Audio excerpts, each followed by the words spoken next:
Ok, entonces, como les decía, a partir de ahora vamos a trabajar con bases de datos. En principio lo vamos a dividir en dos partes. Vamos a ver primero un poco de teoría sobre bases de datos. Vamos a ver un concepto en general, que es una base de datos.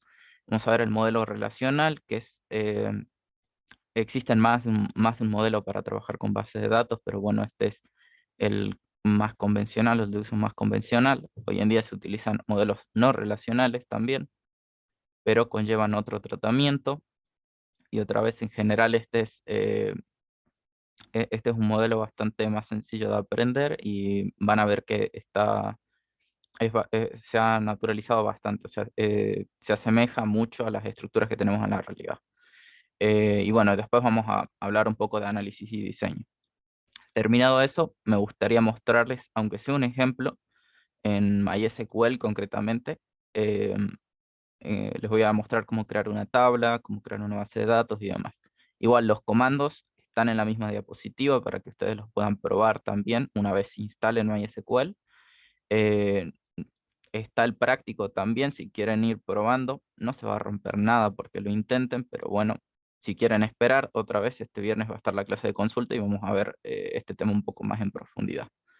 Así que, eh, nada más.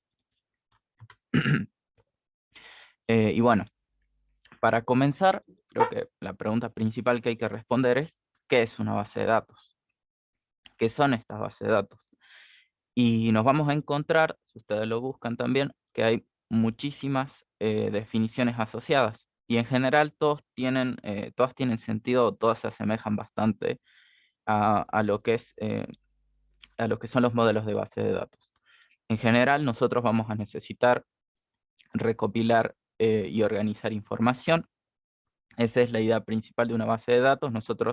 Necesitamos, nosotros necesitamos reflejar eh, datos de entidades de la realidad, al igual que como hacíamos al programar, ¿no? Pero nos va a facilitar, mediante ciertas estructuras que vamos a ver en su momento, para poder administrar toda esa información, para poder organizar de una manera que a nosotros nos parezca más conveniente toda la información asociada a una de esas entidades, asociada a algún objeto de la realidad. Y bueno, obviamente es un conjunto de datos relacionados entre sí. Esto es muy importante. Les han marcado todos estos conceptos con azul en la misma diapositiva. Los datos tienen que estar relacionados. Un modelo relacional, vamos a ver en su momento, requiere de que toda esta información esté interconectada. O sea, tiene que tener un sentido cada uno de los conjuntos, o sea, todos estos conjuntos de datos tienen tiene que haber una conexión entre ellos, tiene que tener una interrelación o dentro de un sistema que vamos a trabajar, dentro de una aplicación, tiene que haber algo que permita conectar una entidad con otra o un conjunto de datos con otro conjunto de datos. Ya vamos a hablar de esto en un momento. Y bueno, obviamente, como les decía, es una herramienta de organización, una base de datos, nos va a facilitar mucho el acceso a los mismos. Ya hemos trabajado, por ejemplo, con ficheros de extensión CSV y bueno, texto plano. Sabemos que podríamos trabajar con cualquier otro tipo de fichero, también reflejamos datos ahí, pero van a ver que una base de datos nos permite un, un tratamiento un poco más sencillo o en cierto sentido, una vez que comprendamos las sentencias asociadas a ciertas consultas, ¿no? O sea, vamos a aprender cómo eh, comunicarnos con esta base de datos. Esta herramienta va a ser mucho más práctica. Nos va a permitir también reflejar de una manera más precisa todos los datos que nosotros necesitamos. Entonces, esto es un plus. También una base de datos es mucho más eficiente para trabajar que un simple fichero de texto, pero obviamente requiere de ciertos recursos a grande escala. No me quiero referir, ¿no? Si tenemos muchísimos datos almacenados, vamos a requerir más recursos con una base de datos que con un simple fichero, pero obviamente esto tiene muchísimas ventajas, que ya la vamos a enumerar en su momento, pero bueno. eh, y bueno, Como decía, vamos a necesitar hacer consultas de manera fácil y ágil. Entonces, una base de datos nos va a proveer, en cuanto veamos cómo realizar esas consultas, vamos a ver que es muy sencillo acceder a un dato en concreto o a un conjunto de datos. De hecho, nosotros vamos a ver que podemos reflejar más más de los datos de una sola entidad. Podemos interconectar todo. Como dijimos anteriormente, es un conjunto de datos relacionados, así que yo puedo hacer consultas por más de una entidad, por más de uno de estos conjuntos. Y también lo vamos a ver a lo largo de todas estas clases. Vamos a ver cómo relacionar todos estos conjuntos y que en una sola consulta, en una sola sentencia, nosotros podemos reflejar toda esta información que necesitamos. Y bueno, por supuesto, esto también lo nombré hace un momento, nosotros representamos porciones de la realidad. Eso es muy importante. Siempre los datos que extraemos tienen que ver con algún objeto de la realidad, de las personas o los usuarios que ingresan en nuestras aplicaciones, de las instituciones sobre las cuales quieran gestionar estos sistemas que van a trabajar con esta base de datos, eh, de cosas a veces que son tan triviales que pensamos que están dadas por sentado, pero que también podemos almacenar su información en estas bases de datos. Eh, y como ven, todas estas definiciones tienen tienen, algo en común entre ellas, ¿no? Todas nos permiten organizar y recopilar información, recopilar datos de entidades, eh, y hay una definición bastante concreta, que es la que vamos a utilizar, y aquí vamos a sintetizar también algunos de los criterios que debe seguir una base de datos, y sería la siguiente. Vamos a decir, voy a ir explicando poco a poco esta definición para que lo tomen en cuenta, a qué me refiero con cada cosa. Nosotros decimos que una base de datos es una colección de datos integrados con redundancia controlada. Cuando yo me refiero a redundancia controlada, quiero decir que vamos a evitar repetir, datos, podríamos decir. O sea, si tenemos representada una entidad en mi base de datos, yo no necesito tener información duplicada de esa entidad. No tiene sentido. Eh, Puedo acceder a una de ellas y reflejar esos datos tantas veces como quiera. Como yo tengo acceso justamente de manera bastante agilizada a estos datos, voy a tratar de mantener esta redundancia en lo mínimo. En realidad voy a tratar de que no exista la redundancia, pero bueno, hay casos extremos en los que no se puede realizar esto. Entonces, por eso decimos redundancia controlada. Tratamos de repetir lo menor posible algunos datos que tenemos en nuestros sistemas, ¿no? En nuestras bases de datos. También, como habíamos visto anteriormente, nosotros vamos a reflejar interrelaciones. Todas estas colecciones de datos, estos conjuntos de datos, tienen que tener algún sentido entre sí. O sea, cuando reflejamos un sistema eh, mediante una base de datos, nosotros vamos a tener que establecer qué relaciones tienen todos esos conjuntos entre sí. Y vamos a ver que estas relaciones pueden ser de diferentes tipos y de diferente cardinalidad también. Ya vamos a hablar de cardinalidad. Entonces, eh, lo que nos va a proveer una base de datos adicionalmente sobre estos conjuntos de redundancia controlada y que están interrelacionados, nosotros vamos a establecer también algunas restricciones semánticas. Las mismas sentencias y la misma base de datos nos va a obligar a, a establecer criterios para cada atributo o para cada dato que reflejemos de un conjunto. Por ejemplo, em, si yo reflejo los datos de una persona, vamos a decir, supongamos que yo quiero reflejar el nombre de una persona, ese nombre debería ser de un conjunto en concreto, ¿no? O sea, ahí yo establezco una restricción específica para ese atributo. Te estoy diciendo, el nombre no puede ser otra cosa que no una cadena de texto. No podría ser un número, por ejemplo, porque el nombre de una persona no tiene sentido que sea un valor numérico, ¿no? No podría tener, por ejemplo, el número de DNI en general se va a representar con un entero largo, principio son 8 dígitos, ¿no? Y no tendría sentido reflejarlo con una cadena de texto o con una fecha. Eso carece de sentido. Entonces, vamos a ver que en una base de datos nosotros establecemos estas restricciones. Decimos de qué conjunto en concreto va a ser eh, cada característica de los conjuntos de datos que reflejemos, y por supuesto también estas restricciones semánticas se van a dar entre las relaciones, ¿no? O sea, vamos a decir cómo se relaciona un conjunto con otro conjunto y vamos a restringir esa relación eh, mediante la misma sintaxis que nos va a proveer la base de datos con la que estemos trabajando. Eso es importante. Y bueno, por supuesto, todos los datos pueden ser compartidos por diferentes usuarios y aplicaciones. O sea, yo puedo almacenar mis datos en una base de datos, valga la redundancia, ¿no?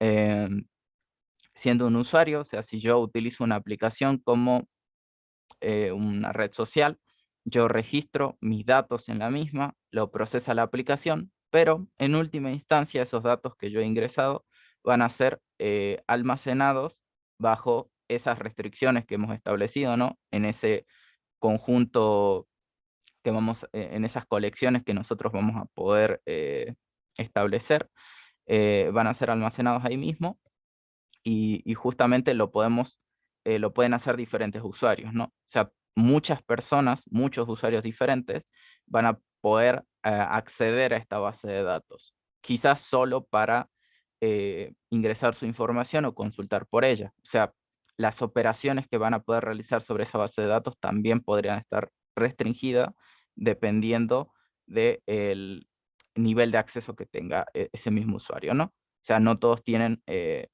las mismas prioridades o los mismos, disculpen, no todos tienen las mismas restricciones establecidas, ¿no? Un administrador podría en teoría realizar todas las modificaciones que quiera sobre la base de datos porque justamente es quien se dedica a mantener este servicio, ¿no? A diferencia de un usuario que solo podría ingresar sus datos y consultar sus datos, ¿no? Y quizás actualizar algunos si es necesario. Todo depende a través del sistema, pero en general todos pueden compartir sus datos en una base de datos, ¿no? O sea, podemos tener muchos usuarios en un solo sistema. Esa es la idea. Eh, Obviamente vamos a mantener independientes todos los datos y definiciones que ingresemos.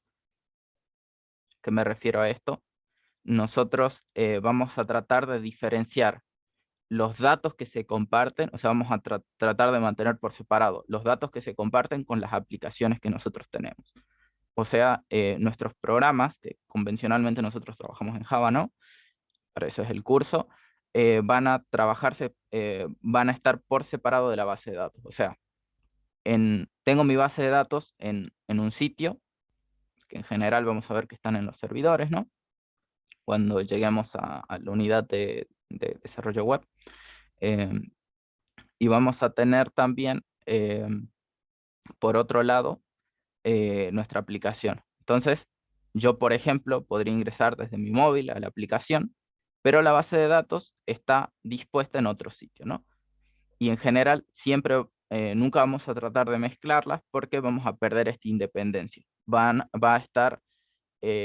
Estarían íntimamente ligadas la aplicación con la base de datos y podría haber errores si eh,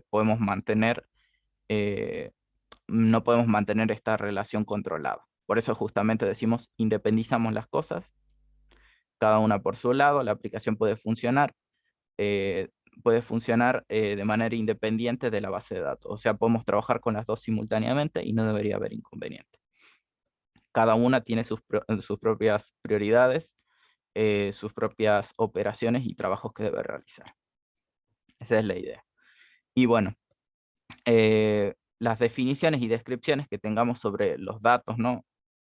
Tienen que ser eh, únicas para cada tipo. Otra vez, aquí vamos a ver que necesitamos mantener la redundancia controlada y por tanto cada definición que tengamos en principio debería ser única, ¿no? Otra vez, nos sirve crear conjuntos de datos idénticos porque vamos a reflejar la misma entidad, ¿no? O sea, a mí no me serviría reflejar dos veces la estructura de una persona, por ejemplo, porque tendría a final de cuentas los datos, mis datos que almacenados en ambas, vamos a ver, en tablas, en ambas tablas tendrían reflejados los mismos datos, y eso es algo que no queremos.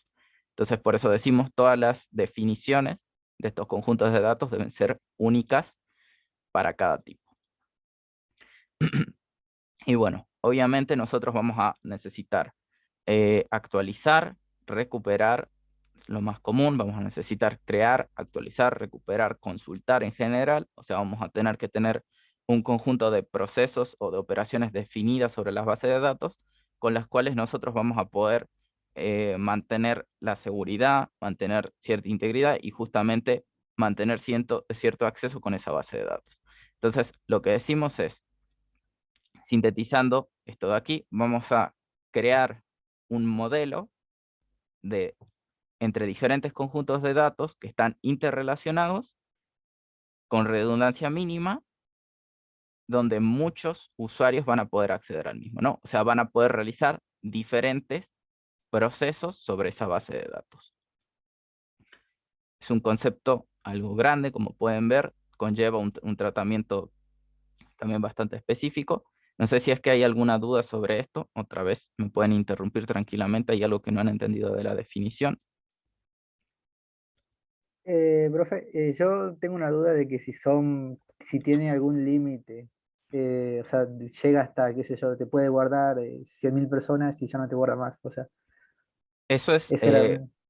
lo vamos a ver en las ventajas, pero bueno, te lo voy respondiendo ahora. En realidad, una de las potencialidades que tiene una base de datos es que yo podría almacenar, eh, generar modelos, estructuras y almacenar datos de manera indeterminada. O sea, podría hacerlo infinitamente por cómo están construidas las bases de datos, pero bueno, tenemos una restricción física, ¿no? O sea, en nuestro caso, la memoria de nuestros dispositivos.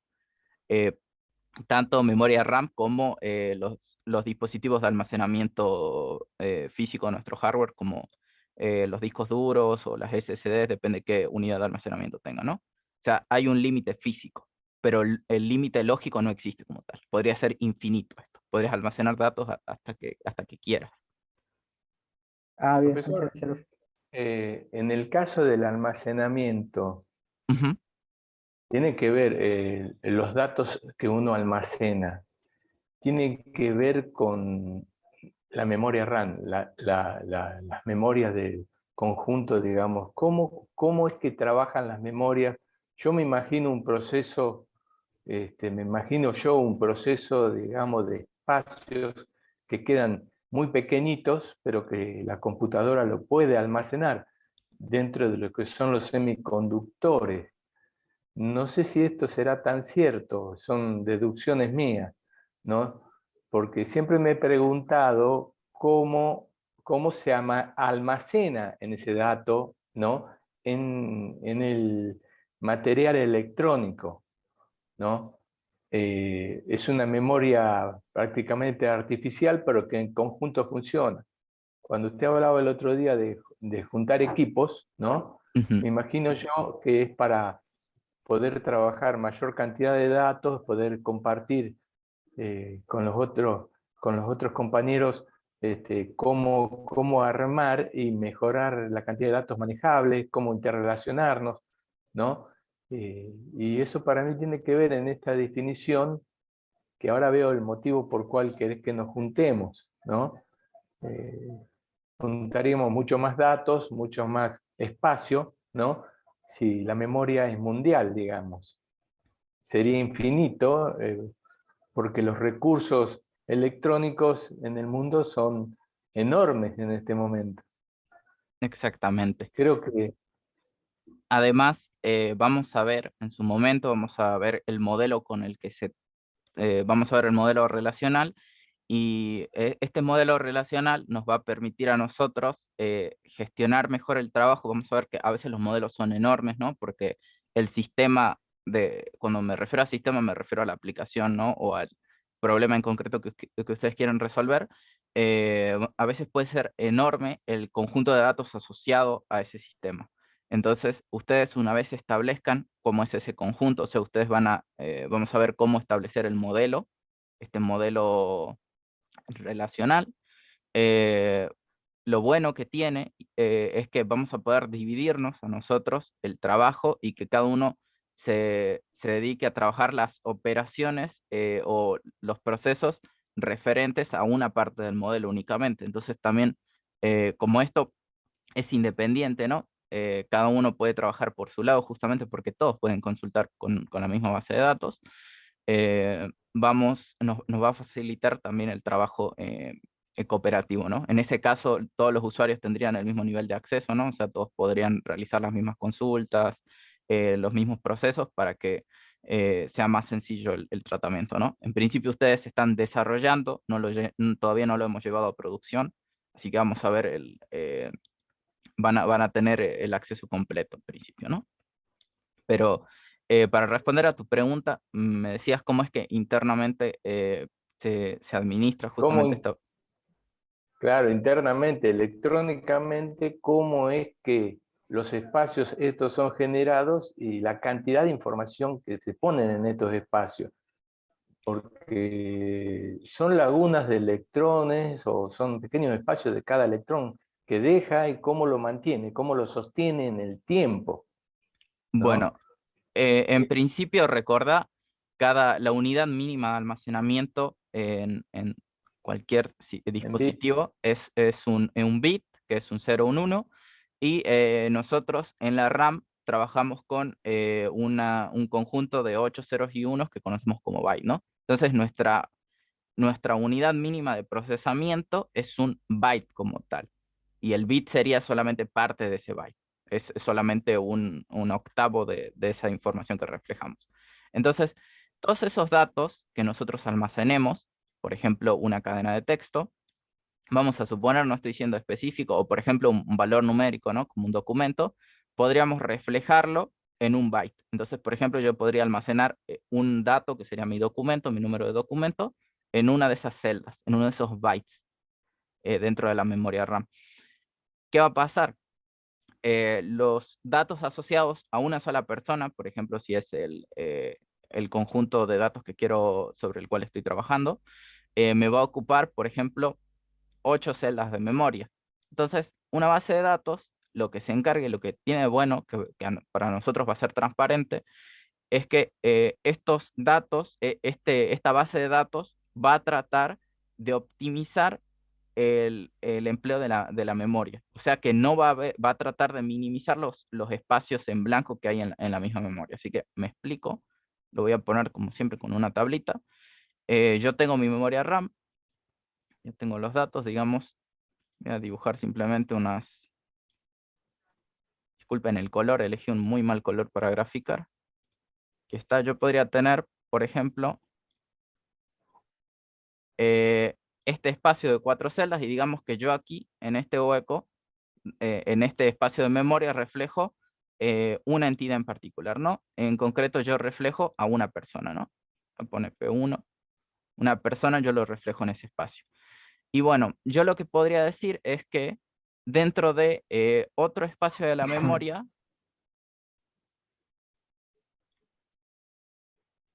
tengo, disculpa, tengo otra persona.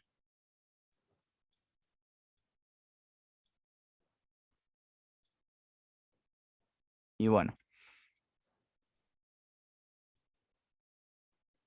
¿de qué se va a encargar la base de datos? Concretamente, el core, podríamos Bit decir. ocupan. Eh, Esta persona P2 podría estar en otro espacio de memoria, pero como vemos, aquí yo tengo espacio desperdiciado. Entonces, ¿qué va a hacer la base de datos? Se va a encargar de minimizar esos huecos que esto de aquí, se conoce como fragmentación, ¿no? O sea, es desperdicio de memoria. Yo no estoy utilizando completamente la memoria porque quizás este espacio no es suficiente, este hueco de acá no es suficiente para representar a una persona, ¿no? Una persona 3, por ejemplo. Entonces, para reflejar los datos de una tercera persona, ¿no? Entonces yo aquí estoy malgastando espacio de memoria y por tanto este espacio no se usa por ninguna entidad de este conjunto de datos personas, ¿no? Entonces, ¿de qué se encarga la base de datos? Y que otra vez para nosotros es transparente, va a permitir eh, destruir esta parte de la relación si quieren, se va a encargar de, disculpen, se va a encargar de desplazar este espacio y va a tratar de, Lo concatena, digamos. y podría concatenarlo. En concreto esto hace un desplazamiento, o sea, mueve cada bit, disculpen, cada byte, hasta que estén contiguos los datos. Es más complejo que esto otra vez porque sabemos que dependiendo del tipo de datos que estemos trabajando, este dato no ocupa una sola celda, ¿no? Si tuviéramos, por ejemplo, una cadena lo suficientemente larga como la descripción de un producto, para poner otro ejemplo, ¿no? O sea, si estamos almacenando datos de productos, podría ser que no ocupe un solo byte, que en general no lo va a hacer, no va a ocupar un solo byte, va a ocupar 2, 3, 4, 5 espacios. Entonces, dependiendo de cómo sean esos datos, a final de cuentas, una entidad, vamos a ver, una fila de nuestro conjunto de datos, el gestor de base de datos, que ya vamos a ver qué es, se va a encargar de optimizar el uso de este espacio. Entonces, cada una de esas celdas, de esas unidades mínimas de almacenamiento en la RAM, se va a utilizar de la manera más óptima posible. El espacio no se desperdicia. Sí, a veces me pregunto, ¿no? ¿Cómo lograron estabilizarlo, el componente de la memoria ahí dentro de ese espacio?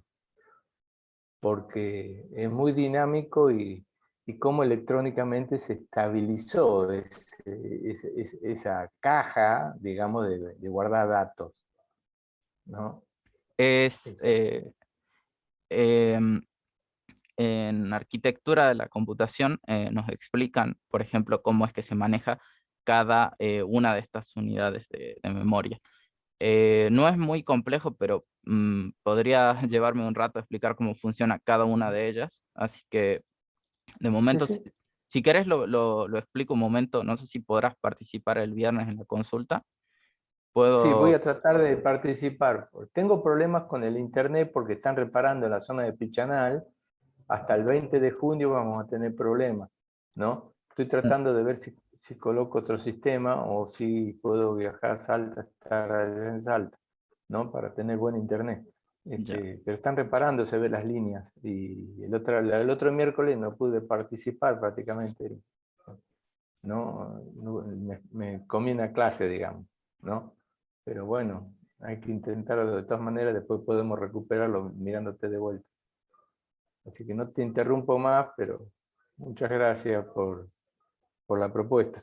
Arquitectura de, ¿cómo se llama? arquitectura de la computadora. Yo en el Drive, no sé si has visto el Drive, algo, yo subí dentro de la bibliografía, hay uno de los archivos que trata arquitectura concretamente. Igual yo lo vuelvo a No, revisar. sí, no, el eh, tema es que tengo problema con el Drive también porque todavía tengo algunas herramientas que estoy aprendiendo a manejar, ¿no? Yo estoy aprendiendo esto de cero, estaba en otro tema totalmente diferente y agarraba la computadora para sentar pacientes o hacer pero no sabía bien cómo era que funcionaba todo este tema de programación y bueno, yo te conté más o menos por qué empecé este curso, sí, sí, pero, pero de todas maneras me cuesta todavía muchas de estas cositas poder aprenderlas, ¿no? A nosotros nacimos en otra generación con otros temas, muy diferentes en la manera de educar. Y hoy nos encontramos con esto y es emocionante poder hacerlo, ¿viste? Sin desplazarse. sí, la verdad es bastante cómodo en ese sentido, ¿no? O sea, podemos establecer estas clases en cualquier parte del mundo. Incluso hay cursos que hace poco se lanzó un curso, hay profesores peruanos eh, explicando un taller ahora que está dentro de poco, se va a abrir en la Universidad Nacional de Salta, también va a ser un curso virtual en principio. Eh, pero bueno, las ventajas de la tecnología, ¿no? Y todo es Eh, programación. sí, sí, en general le explicamos programación. No han salido propuestas últimamente de otras facultades para explicar así en la virtualidad. Eh, en la cuarentena se dio, pero bueno, a nosotros los programadores, bueno, entiendo el COVID, o sea, fue un problema para todos, pero dentro de eso nosotros pudimos sacar algunas alternativas y algunos proyectos adelante. No es que fue un desperdicio completo, pero sí vimos que había potencialidad en esto. O sea, pero bueno, Sí, ahora, muy importante. ahora post-COVID vemos que podemos seguir trabajando así, podemos seguir ofreciendo estos cursos. Bueno, volviendo Bueno, al tema, sigamos. disculpen, tenemos algunas cosas más por ver. Tienen la definición completa, como ven, he explicado parte a parte. Igual vamos a volver, estas pequeñas partes de la definición las vamos a seguir viendo a lo largo de, el desarrollo del modelo relacional. Vamos a ver que se tienen que cumplir estas propiedades para que esté correctamente estructurada una base de datos. Es muy importante porque si no podríamos tener justamente datos repetidos y queremos evitar malgastar memoria. Parte de este uso de la memoria lo va a hacer el mismo gestor de base de datos que utilicemos, pero también va, dependiendo de cómo nosotros desarrollemos este modelo, va a ayudar y nos va a facilitar a un mejor manejo de la memoria. Por eso hay profesionales dedicados solo a base de datos. Como les dije, es un tema bastante extenso y muy puntual, y que podríamos tener un curso completo solamente orientado a esto, porque es un tema que gente que se saca másters de esto, que se dedica solo a tratamientos de grandes conjuntos de datos, solo trabaja con Big Data, por ejemplo. Pero bueno, no me quiero explayar más en esas cosas.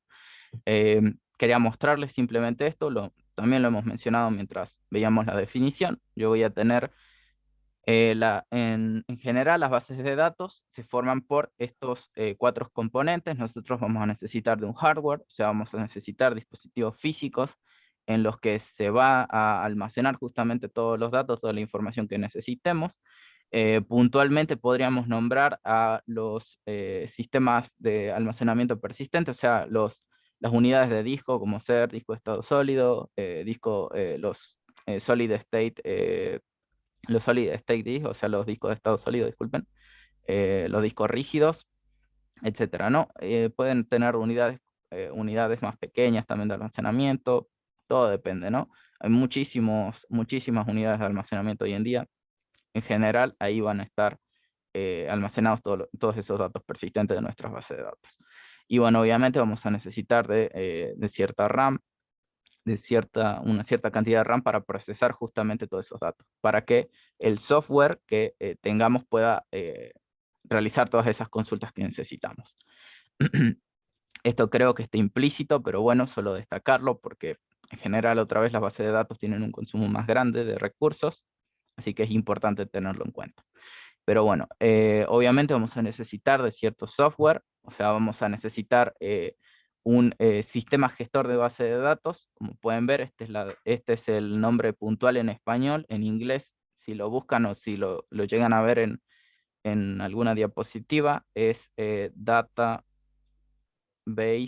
Managed System, DBMS. Si lo llegan a encontrar, es lo mismo que SGBD, que es Sistema Gestor de Base de Datos, ¿no? ¿Y qué es este sistema gestor de base de datos? Podríamos decir que es el core de todo aplicación o de todo software de base de datos. O sea, es el, quien se encarga puntualmente de destinar cada una de las tareas, ¿no? De decir, ¿cómo voy a administrar la memoria? ¿Cómo se va a manejar este modelo? ¿Cómo se van a almacenar cada uno de los elementos, de los atributos que tengan todos mis conjuntos de datos, todas mis tablas, todas mis relaciones? Entonces, quien se encarga de todo esto es digamos, es el administrador, es el que se dedica a realizar, es que se dedica a coordinar todas las otras subtareas que tienen las bases de datos, porque tiene muchísimos tipos podemos realizar consultas de muchísimos tipos. Todas ellas se va a encargar el sistema gestor de base de datos. Entonces, una parte principal, como les dije, es el núcleo, podemos decir, el corazón de la aplicación. y es fundamental que tengamos un sistema gestor de base de datos para poder trabajar. No podemos trabajar sin él en realidad.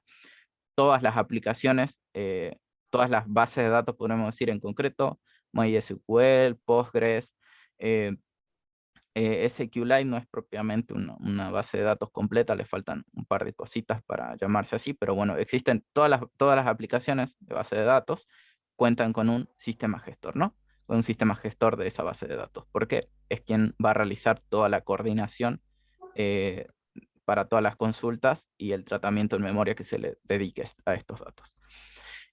Obviamente también vamos a necesitar una aplicación para facilitarnos el acceso a ese sistema gestor. O sea, en nuestro caso va a ser, podemos trabajar tanto con el shell de MySQL o con el Workbench de MySQL, que son aplicaciones, no se preocupen por los nombres, son solo unas aplicaciones que nos van a permitir de manera gráfica ver cómo son esas tablas, disculpen, cómo se administran esos datos. Entonces vamos a ver claramente cuáles son los datos y qué estructura tiene ese conjunto de datos que nosotros hemos definido. Así que en un momento les voy a mostrar uno, voy a abrir MySQL para que puedan ver cómo es que yo visualizo estos datos. Y bueno, eh, obviamente existen herramientas para el desarrollo de aplicaciones. En principio vamos a trabajar una aplicación diferente, MySQL Workbench. La base de datos es MySQL, la aplicación que nos permite visualizarlo a estas bases de datos es MySQL Workbench o el Shell en su defecto, pero bueno, adicionalmente nosotros podemos instalar algún complemento dentro de Eclipse y podríamos también visualizar estas bases de datos. No es que obligatoriamente necesitan tener la aplicación MySQL Workbench. Solo lo menciono por si alguno no quiere sobrecargar su ordenador, por ahí no quiere gastar muchos recursos, se puede hacer. Yo la verdad recomiendo que trabajen con el Workbench, con la aplicación que les vamos a alcanzar a todos ustedes. Está el tutorial dentro de la misma diapositiva.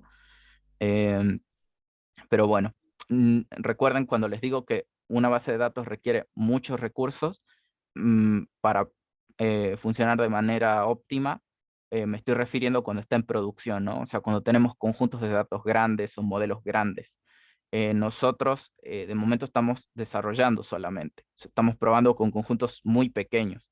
Vamos a ver, o sea, por tener los datos de una sola persona agregada no es que el sistema va a colapsar, ¿no?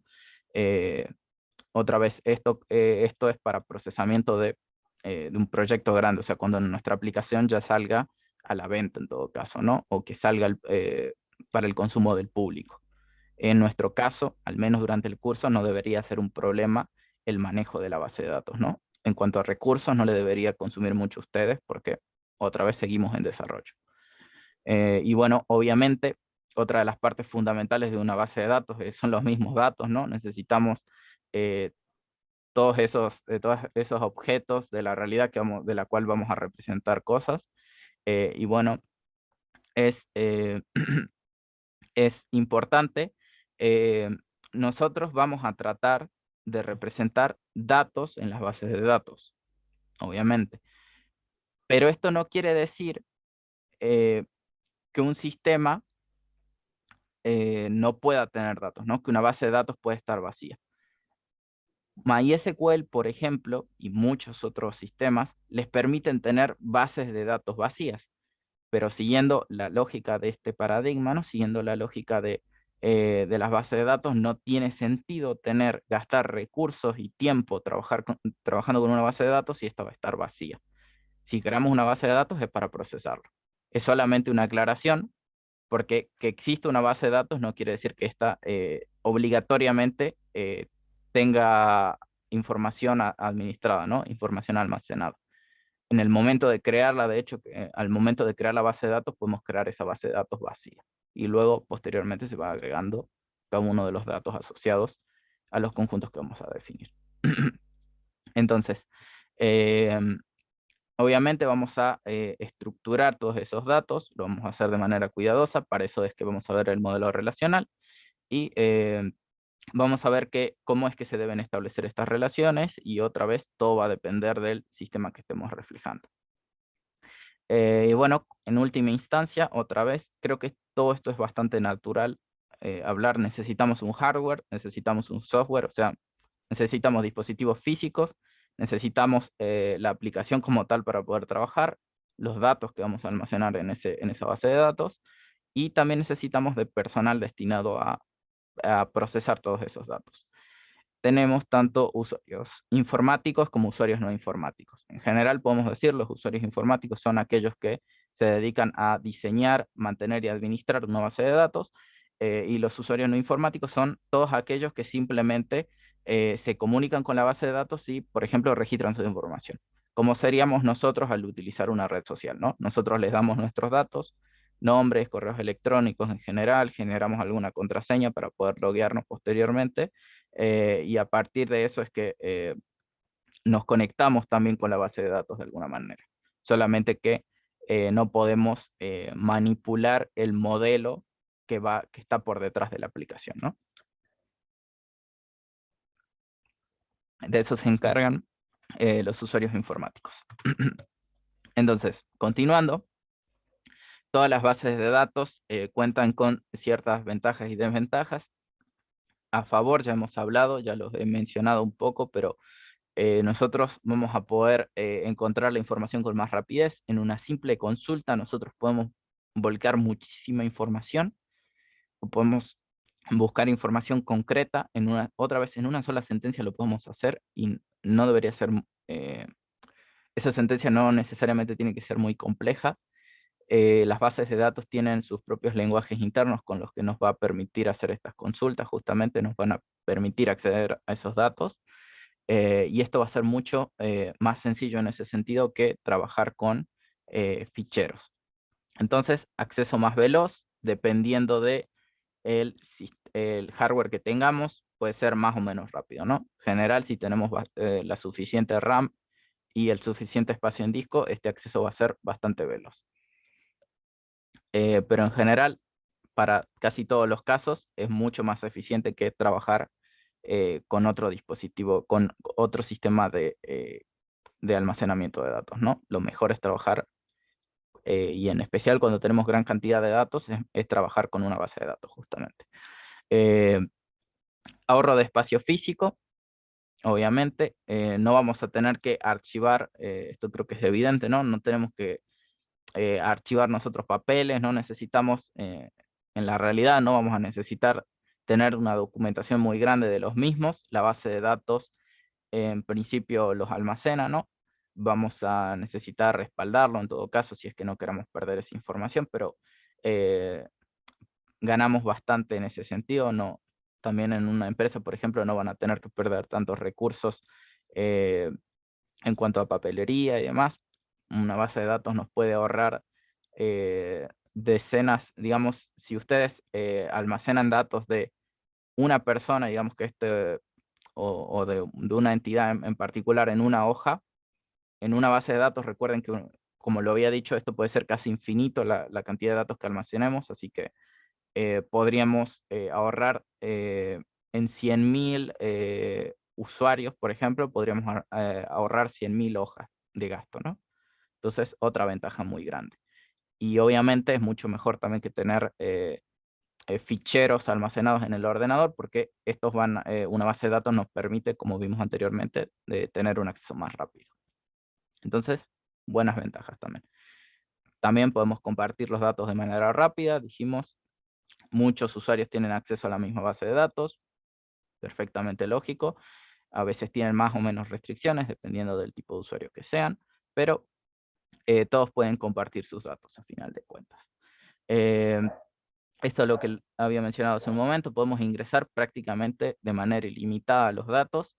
La única limitación verdadera que existe es el hardware. De cuánta memoria disponemos para trabajar con nuestra base de datos. ¿Cuánto podemos almacenar? Eh, muy bien, esto es un poco más técnico, pero nosotros cuando trabajamos con los datos, la manera en la que se van a administrar esos datos, o sea, característica vamos a reflejar en cada conjunto va a depender en general de un analista, o sea, en general, y esto lo digo por cómo es en la realidad, no es que muchos programadores se dedican a decir cómo va a ser un proyecto. En general, hay un analista, que diríamos que es el puesto, no se dedica a programar propiamente, o sea, no tiene el trabajo pesado, entre comillas, ¿no? O sea, no tiene que dedicarse al desarrollo como tal, sino que este analista va a crear el modelo, va a decir cómo debe ser la aplicación, o sea, en el modelo de las bases de datos nosotros vamos a ver reflejada la misma aplicación, vamos a ver cómo es que se maneja internamente o cómo debería funcionar internamente la aplicación a través de este modelo, y luego los diferentes desarrolladores, o sea, los no analistas, se van a dedicar a implementar el funcionamiento concreto. O sea, alguien diseña la base de datos y son otros los que implementan ese diseño que ha creado el analista, básicamente. O sea, es quien coordina el proyecto. Y bueno, obviamente nos van a permitir agilizar los procesos las bases de datos. Ya lo habíamos dicho, las consultas son bastante sencillas, así que en general va a ser más fácil tener acceso a esos datos en concreto. No, Joana, en un momento lo hablo. Cuando terminemos esto de las desventajas, lo comento. Las desventajas, en cuanto a las desventajas de una base de datos, también es algo a tener en cuenta, pero se puede solventar. Es que son vulnerables y susceptibles a ataques externos. En general, habrán visto que hay, si alguna vez han escuchado un problema de hackeos, o sea, alguien está manipulando información, alguien está accediendo a esa base de datos o está haciendo consultas sobre las cuales él no tendría permisos, pero bueno, es un problema que tienen las bases de datos. O sea, alguien, como justamente compartimos y muchas personas pueden acceder a una base de datos, alguien podría intentar acceder eh, bajo algunos criterios que no tiene, que tiene restringidos, ¿no? O sea, violaría alguna seguridad que tiene nuestra base de datos propiamente. Y podría borrar información o poner información falsa o destruir el modelo que hemos creado. Entonces, para esto otra vez existen soluciones. Nosotros podemos tener un respaldo de la base de datos o podemos gastar más. Esto ya se refiere a dinero, o sea, podemos invertir en seguridad informática, podemos pedir que se asegure, que se garantice que nadie va a tener acceso, eh, nadie va a tener un acceso de este tipo a la base de datos más que los administradores de la misma base de datos, ¿no? Más que los usuarios informáticos que se dediquen a diseñar la misma, a implementar la misma base de datos, y así garantizamos la seguridad de esos datos, ¿no? Así garantizamos que nadie pueda acceder a información que debería ser privada. Entonces, sí es un problema, pero este problema en concreto tiene una solución. Ya depende de la empresa si quiera invertir en seguridad o no, ¿no? En general, es mejor el gasto, o sea, lo mejor sería garantizar esa seguridad, quizás a través de un software externo o demás, pero de esa manera evitar que alguien pueda destruir tu base de datos, ¿no? Destruir todos esos modelos que has generado para administrar la información de tu aplicación. Yo creo que es un costo que en general deberían permitirse quienes trabajan con base de datos. Y otra vez, esto me refiero a cuando estamos en producción, ¿no? No me refiero a desarrollo. Si ustedes crean una aplicación, en general quien los contrate para desarrollar esa aplicación, si quiere garantizar otra vez la seguridad, debería invertir en seguridad informática. Si es una aplicación para ustedes mismos, bueno, eso entra dentro de sus propios criterios. Recuerden que su base de datos a veces podría correr riesgos. En general, otra vez depende qué tan popular o qué tan visible sea su aplicación. Si es una aplicación que no mucha gente usa, en general no debería ser blanco de algún hackeo, por ejemplo. Y bueno, una desventaja adicional que tienen las bases de datos es que, recuerden, todos nuestros conjuntos de datos están interrelacionados y nuestra aplicación va a necesitar acceder a esta base de datos para funcionar, ¿no? O sea, necesita establecer una comunicación nuestro programa o nuestra aplicación con una base de datos para funcionar. Si en algún momento la base de datos, o sea, si nuestro sistema falla, eh, esto puede generar un error en cadena, ¿no? O sea, todos los conjuntos de datos están interrelacionados, nuestra aplicación establece esa conexión. Si hay un problema en medio, podría haber un error en cascada, ¿no? Podría desembocar a muchos errores sucesivos. Entonces, como programadores, otra vez, este es un error que se puede solventar. Si diseñamos correctamente la base de datos, no deberíamos tener este problema. Aunque ocurra una falla, esa falla la podemos controlar. Podemos mitigar el daño que se produce en nuestra aplicación por esa falla. Podemos restringirlo y aislar esa falla para que no afecte a otra parte del sistema. Dentro de todo, estas dos cosas, como vimos, tienen solución y tampoco es algo del otro mundo. Esto de aquí en concreto esto depende del programador, depende de cómo es que lo diseñemos, y esto, bueno, ya depende de recursos que se quieran invertir, ¿no?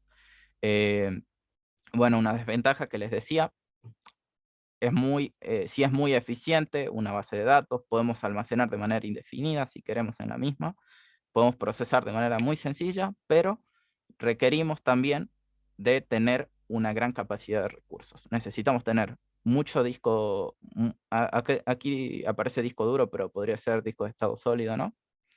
Podría ser cualquier tipo de unidad de disco para almacenamiento persistente, ¿no? Y vamos a necesitar invertir mucho en memoria RAM. Entonces, ambas cosas, como lo había mencionado también previamente, eh, y bueno, aquí tienen un enlace a la RAM, disculpen, tienen un poco del uso y demás sobre cómo es que se van a utilizar las diferentes memorias. Tienen un enlace en la misma diapositiva que les explica un poco más sobre las RAM.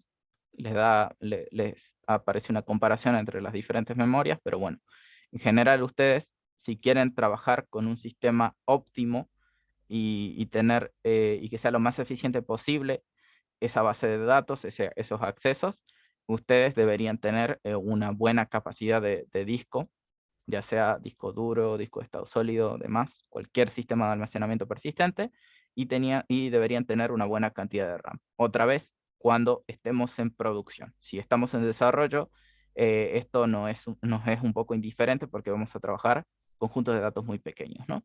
No debería ser un problema el acceso a los mismos. Em, y bueno, para la instalación vamos a requerir, a veces nos pide un coste elevado para las licencias, o sea, hay muchas bases de datos que les piden comprar este sistema, ¿no? O sea, esta aplicación tiene un costo y nosotros tenemos que pagar por esas licencias para garantizar seguridad y demás. MySQL, les voy adelantando, no les pide nada, es de código abierto, así que este costo elevado, esta desventaja para nosotros no existe con la base de datos que vamos a trabajar, pero bueno, si quieren trabajar con otra base de datos especializada, eh, con algún software privativo, ustedes ahí deberían pagar una licencia, ¿no? Otra vez MySQL no tiene esta desventaja.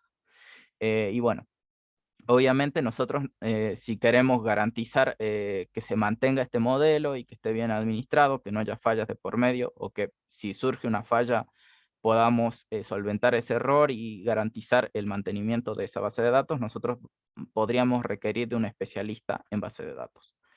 Esto otra vez cuando trabajamos grandes sistemas. Los ejemplos que vamos a ver son bastante sencillos.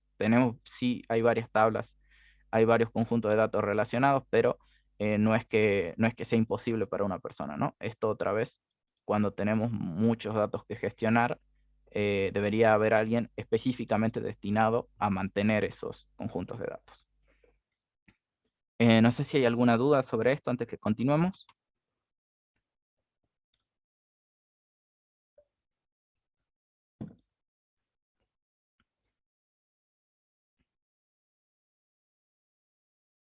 Perfecto.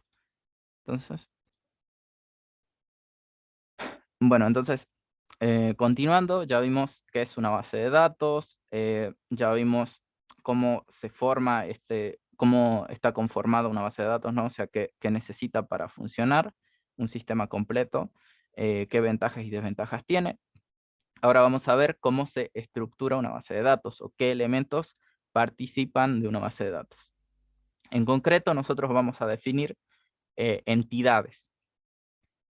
Las entidades no son más que, o instancias también se llaman en algunas bibliografías, los pueden encontrar con cualquiera de los dos nombres, pero una entidad o una instancia es la unidad base para almacenar datos, o sea, es la unidad mínima de almacenamiento.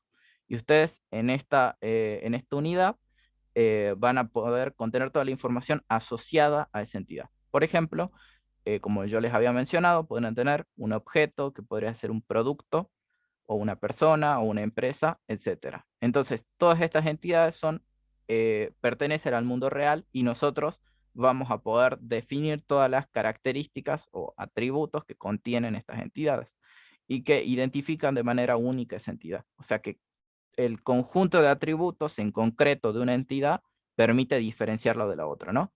O sea, no podría haber dos entidades con el mismo conjunto de atributos. Al menos difieren en uno, o al menos aportan algo que permite diferenciar a las dos entidades entre sí. Si no, serían entidades iguales y y habría redundancia en cuanto a la información reflejada, ¿no?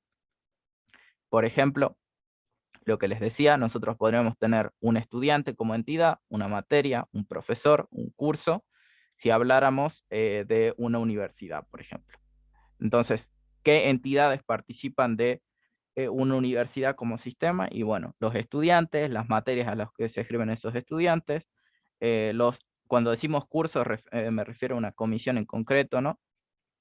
Una materia no se da en una sola comisión, no suelen estar los 500 alumnos de una materia en concreto tomando las mismas prácticas, por eso se los suele dividir en cursos. Y obviamente hay profesores asignados a esos cursos y para esas materias en concreto.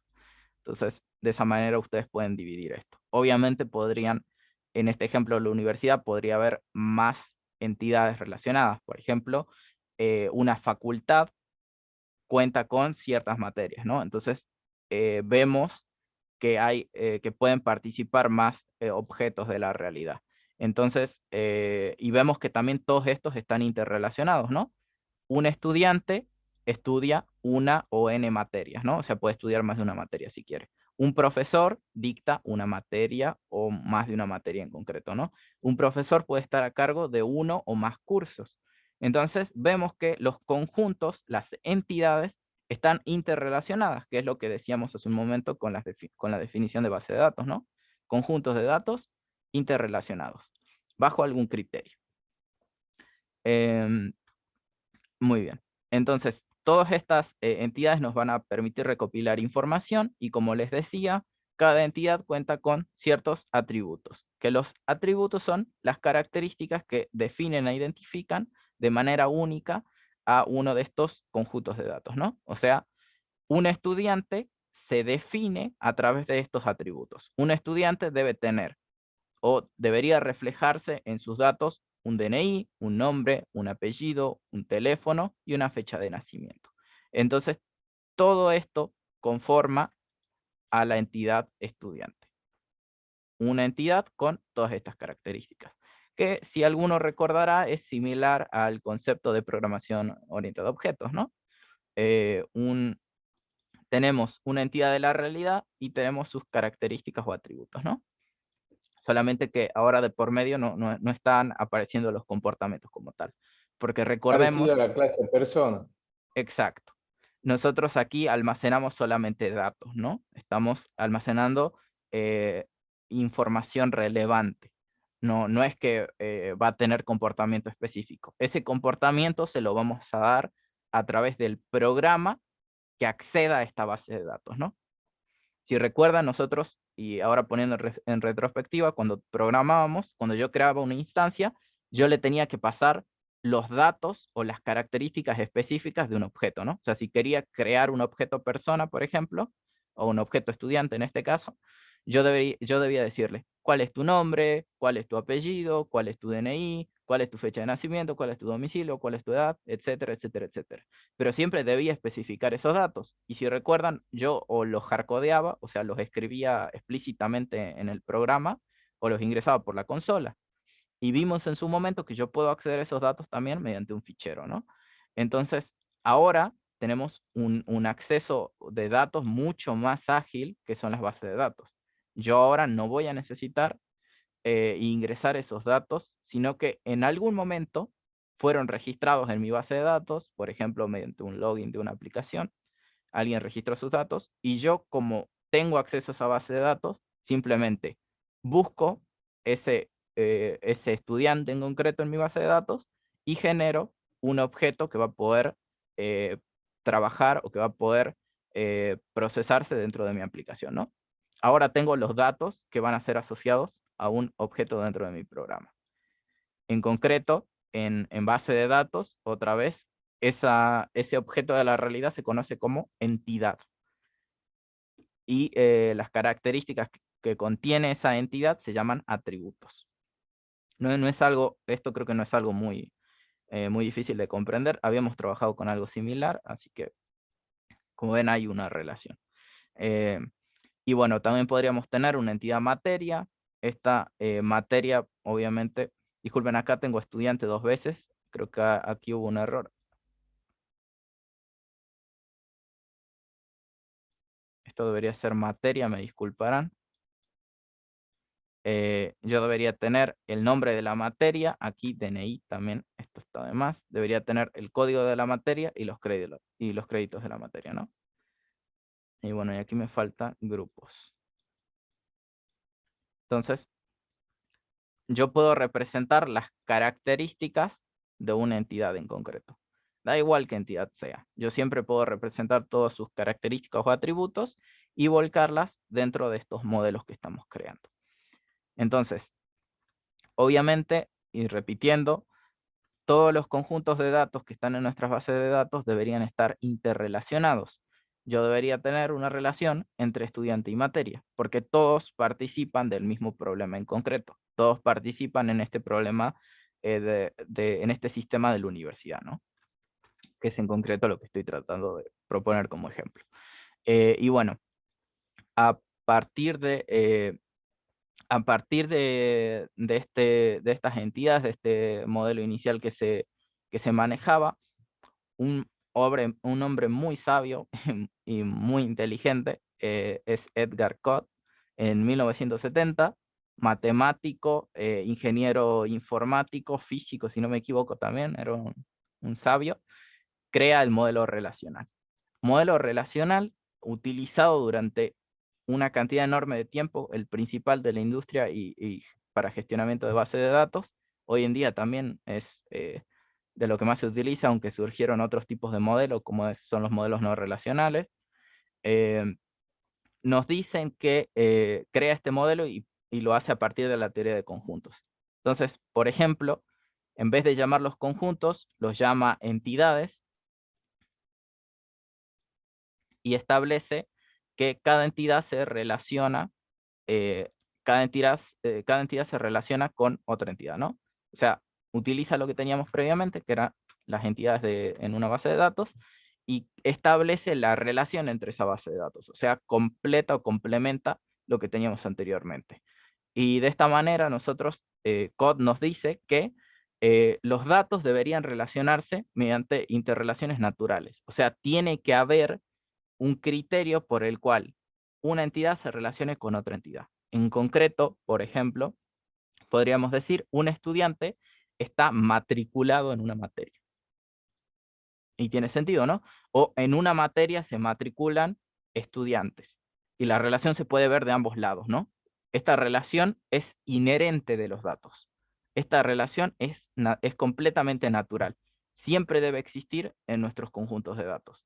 Si en principio no está relacionada, quizás estamos haciendo algo mal al reflejar este modelo de datos, ¿no? Estamos omitiendo algo que está de por medio. Pero esa es la idea. Nosotros tenemos entidades interrelacionadas. Y una relación en una base de datos no es más que las asociaciones de tablas, que en su momento vamos a ver. Una entidad internamente en una base de datos es una tabla. O sea, es una disposición en filas y columnas. Y obviamente siempre creamos un vínculo entre las entidades, que es la propia relación, ¿no? Un estudiante y el vínculo sería matriculado en una materia. O en una materia se matriculan estudiantes. Depende en qué sentido esté leyendo la relación, ¿no? De estudiante a materia o de materia a estudiante. Pero siempre esta relación no es unilateral, ¿no? Lo puedo ver desde ambos lados. Y bueno, como les decía, Code también propone que en el modelo de datos, todos los conjuntos que se van a establecer, o que nosotros llamamos hace un momento entidades, van a estar construidas con tablas separadas por filas y columnas, ¿no?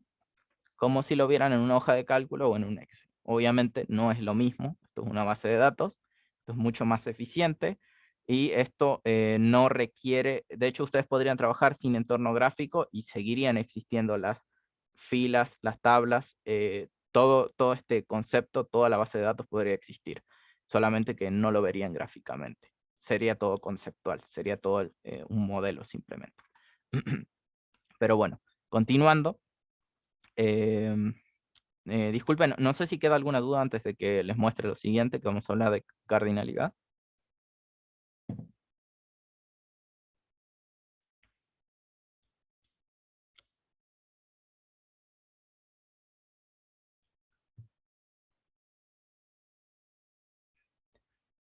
Bien.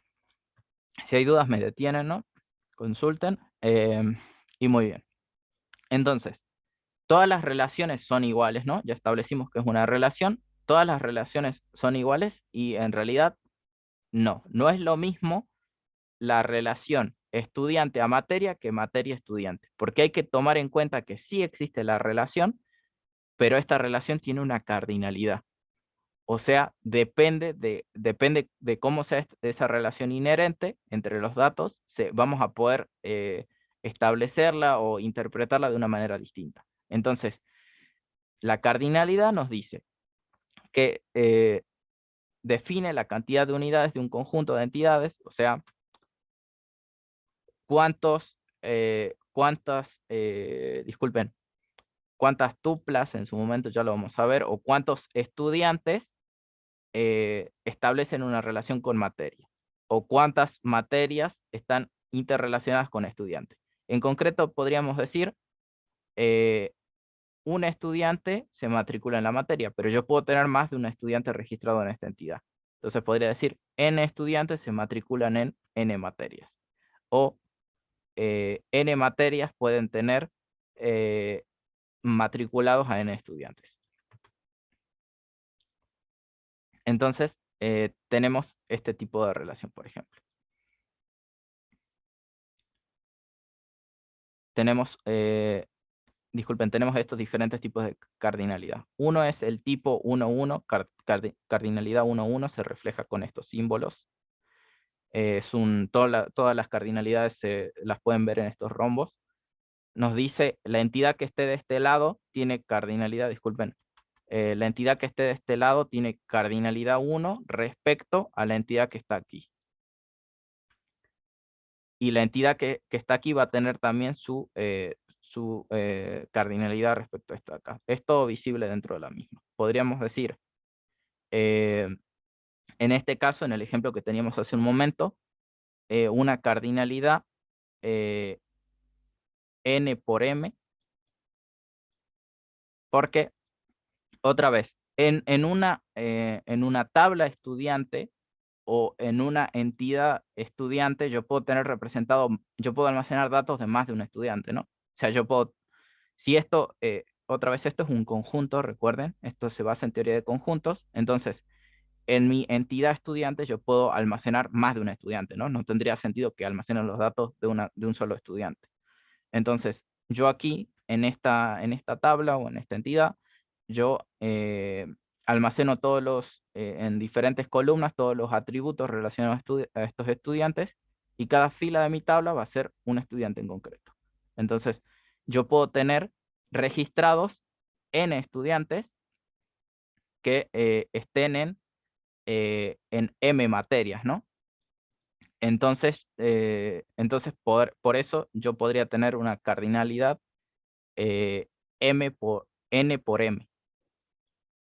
Porque un estudiante puede estar registrado un estudiante puede estar registrado en M materias, o sea, yo puedo estar matriculado en muchas materias al mismo tiempo, es perfectamente válido, y una materia, o sea, en una entidad materia, que recuerden aquí pueden tener, por ejemplo, física, cálculo, álgebra lineal, etcétera, etcétera, etcétera, etcétera, diferentes tipos de materias.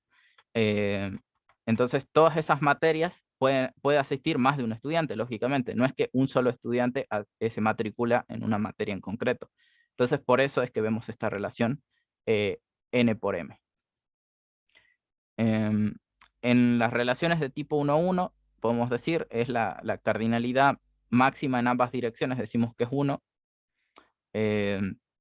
O sea, tenemos una entidad y esa entidad solamente puede haber una, o sea, su interrelación, esta relación que establecemos aquí, este vínculo se da entre 1 y 1.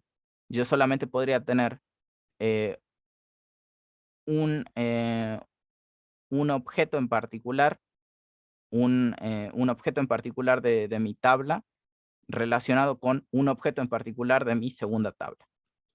Esa es la idea. Puedo tener también la cardinalidad 1 a n, o sea, un solo objeto de esta tabla se puede relacionar con n objetos de esta otra tabla, o n objetos de esta tabla se relacionan con uno solo de aquí. Esa es la idea. Son los tres tipos de relaciones principales. Luego podemos hablar un poco de su multiplicidad. Esto lo veremos otra vez cuando estemos en la práctica, cuando veamos los diagramas de entidad-relación, porque creo que necesitan un ejemplo específico para poder ver estas cosas. Entonces, por ejemplo, lo vamos a ir reflejando poco a poco. Yo podría tener una tabla de alumnos, para mostrarles esto. Yo podría tener una tabla de alumnos, que dijimos otra vez, una tabla en última instancia es también una entidad, ¿no? O sea, aquí yo reflejo todas las características o atributos de una entidad y diría, un alumno tiene, este es un atributo, el ID, este es otro atributo, el nombre, otro atributo, el apellido, DNI, teléfono, dirección y fecha de nacimiento. Entonces podemos ver que mediante una tabla es fácil de reflejar con este modelo entidad-relación que nos propone COD. Podemos decir, cada columna de mi tabla representa un atributo y cada fila, que también estas filas se conocen como tuplas dentro del modelo entidad-relación, cada tupla es cada tupla en específico representa a un alumno en concreto. Entonces, este alumno tiene ID 000, su nombre es Censo, su apellido es Juárez, su DNI es este de acá, su teléfono es este es su dirección en el autódromo, el barrio Autódromo, y su fecha de nacimiento es el 19 del 5 del 2000. Entonces, uno fácilmente puede decir que cada tupla de mi tabla representa a un alumno en concreto. Y poniéndonos un poco en retrospectiva, yo podría decir, estudiante también es una tabla, ¿no? Entonces yo en estudiante voy a tener cada atributo en una columna y cada tupla o cada fila va a representar a un estudiante en concreto. De la misma manera que lo tengo aquí, pero para para la entidad alumnos, ¿no? Entonces, aquí simplemente hacemos un pequeño análisis de las tuplas. Todas las tuplas también se conocen como, solamente nos permiten guardar un registro, ¿no?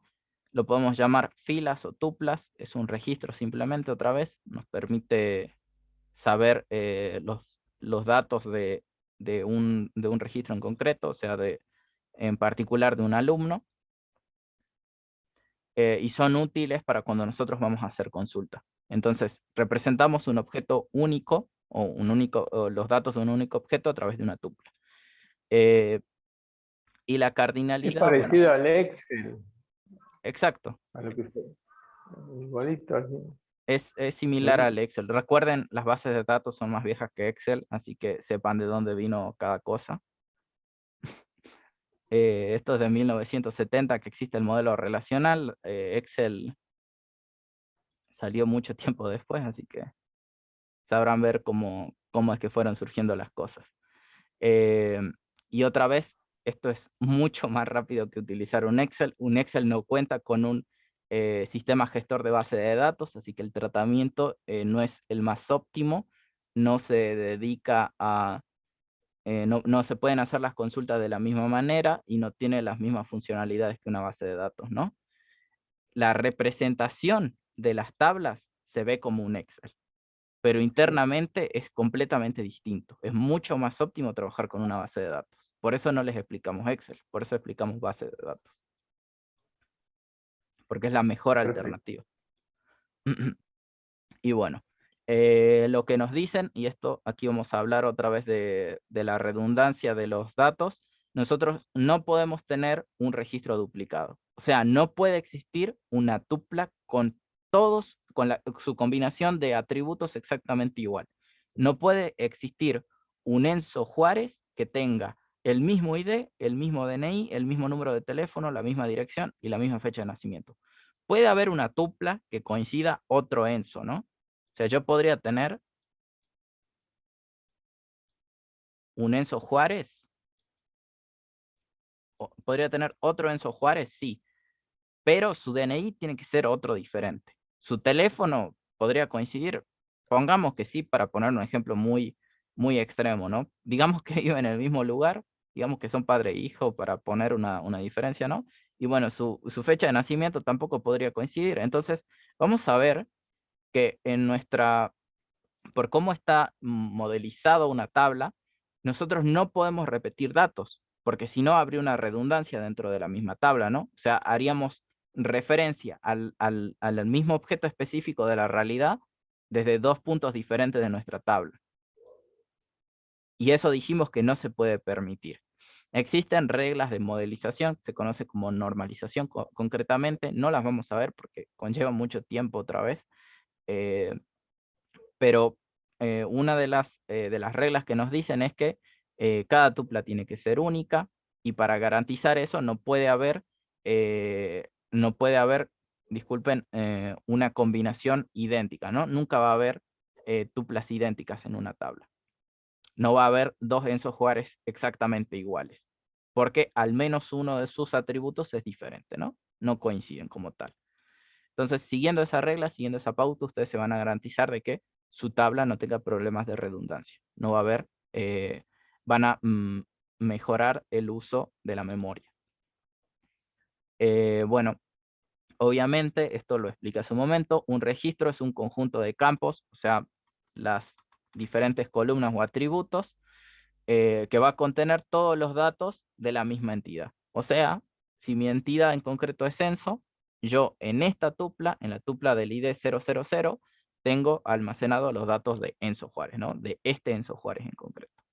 Entonces, obviamente, si vemos por filas, podemos encontrar a los datos de una entidad específica. Es algo también que es muy útil, el tratamiento, obviamente, similar al de cualquier hoja de cálculo que hemos visto en algún momento, pero otra vez, una base de datos nos ofrece más potencialidad que una simple hoja de cálculo, lo vamos a ver en un momento.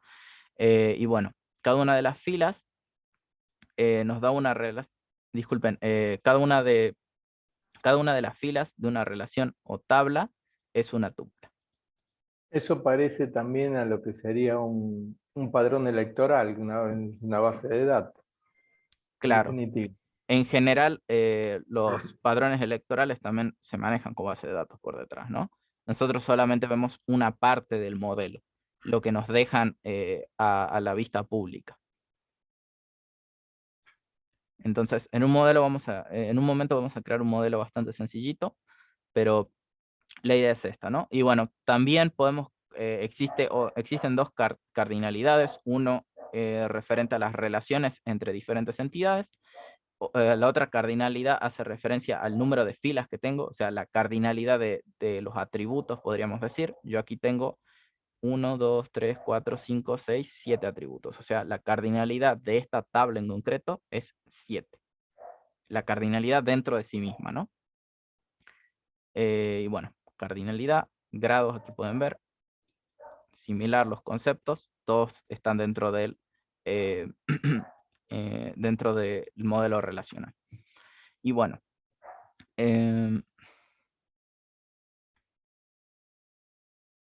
tupla. Tupla es una fila, ¿no? Pero si querés saber concretamente de dónde viene la palabra...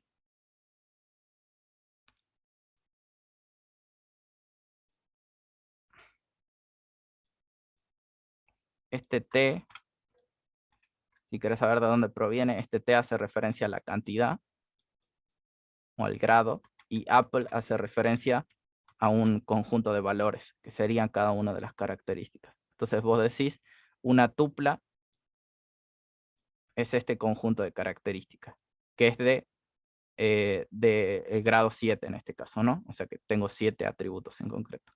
Solamente un nombre, otra vez no tiene una traducción literal al español. Le decimos tuplas en español, en inglés es tuple, pero solamente hace referencia a una fila para vos, que es lo más relevante. Es un registro, una fila, una tupla, son todos equivalentes para nosotros. Y bueno, las características, esto es solamente algunos criterios que se tienen que tomar en cuenta para crear un modelo relacional. Cada tabla debe contener un solo tipo de, disculpen, un solo tipo de filas, o sea,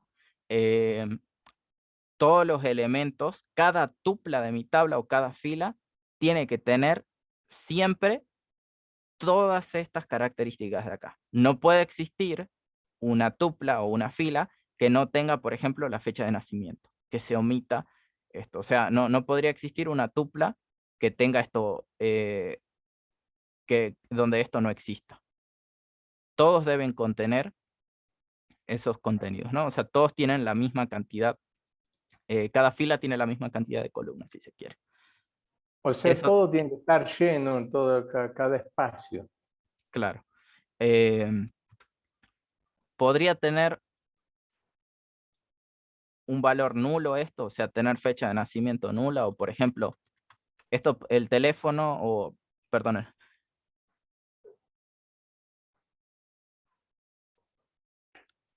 disculpen. Salud. Gracias. Eh, yo podría tener, por ejemplo, un DNI que sea 0, no tendría mucha lógica. El modelo me lo permite, me permite tener valores nulos, pero como tal existe el dato, ¿no? O sea, hay algo acá que representar. El DNI, básicamente tener un valor nulo me dice, no me especificaron cuál es el DNI, pero sí existe. O sea, sí hay un dato representado ahí. Eso es diferente no tener una columna a tener una columna nula. Eso lo quiero poner como criterio, ¿no?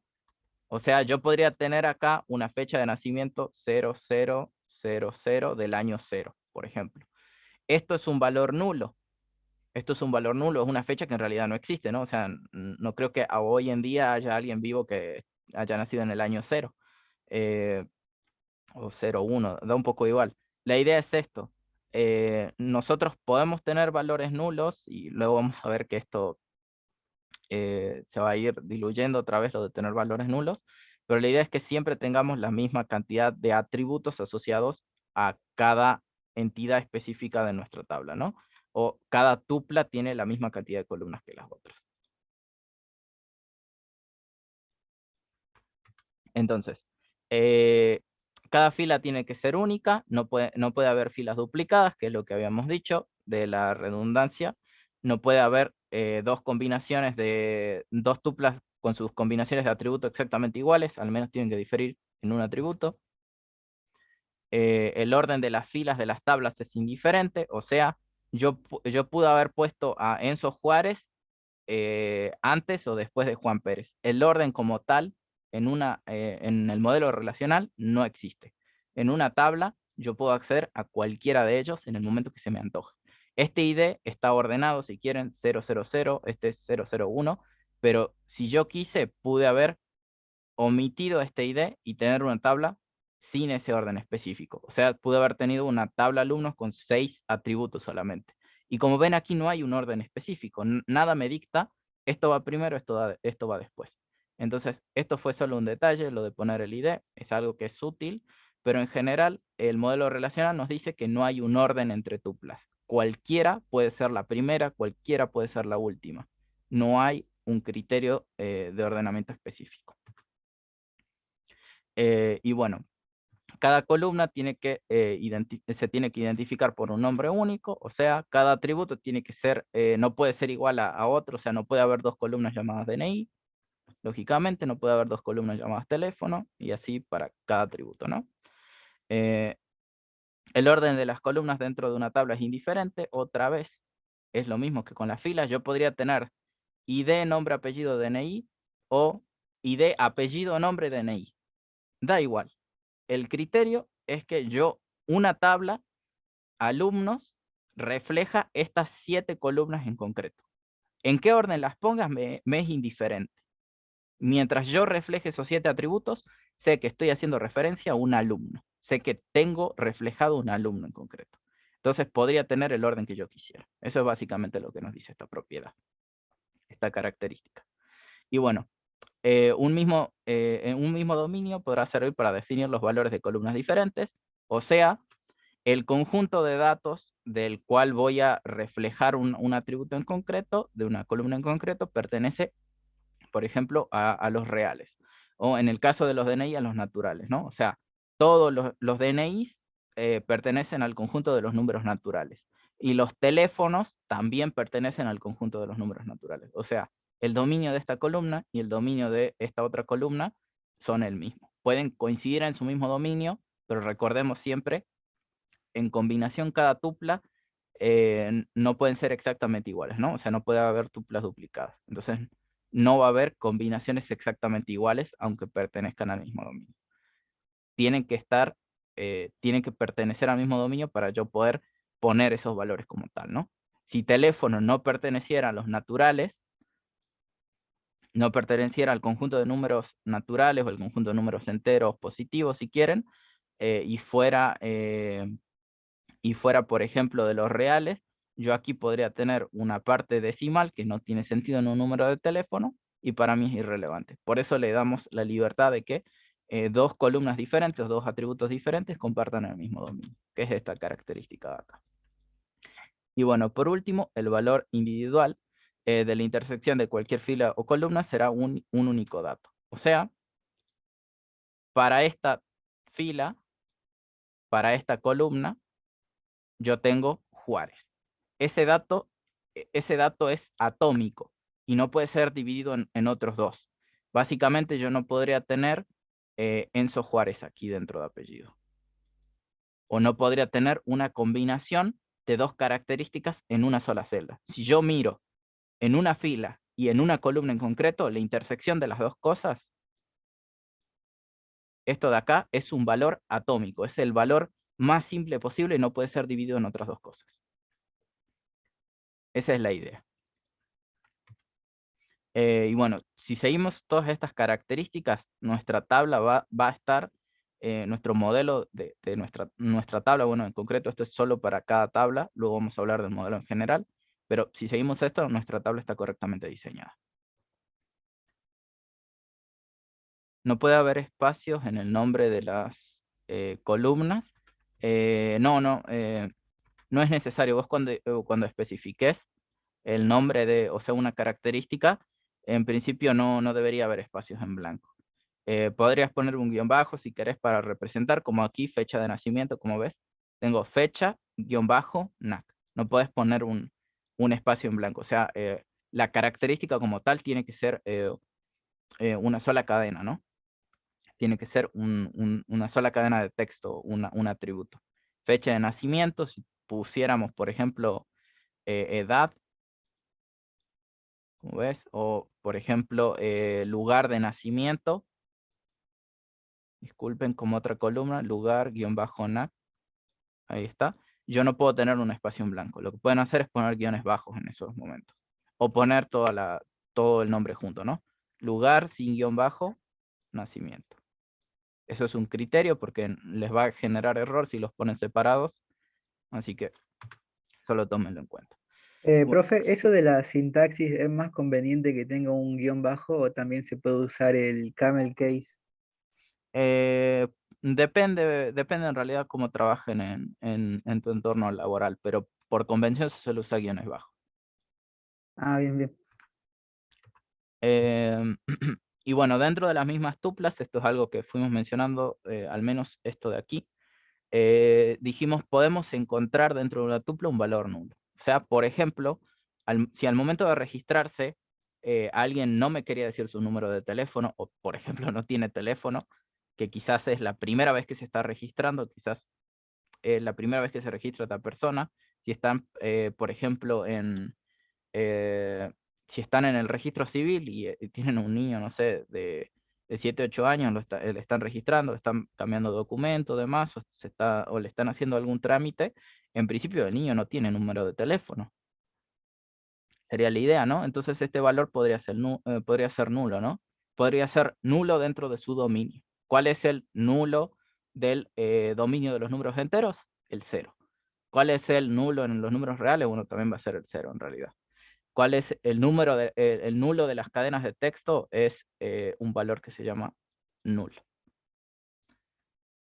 También podríamos decir que es una cadena vacía. Esto ya otra vez depende de cómo se maneje el conjunto, pero la idea es que cada dominio de cada atributo tiene un valor nulo, un valor que nos dice no me especificaron un dato en concreto.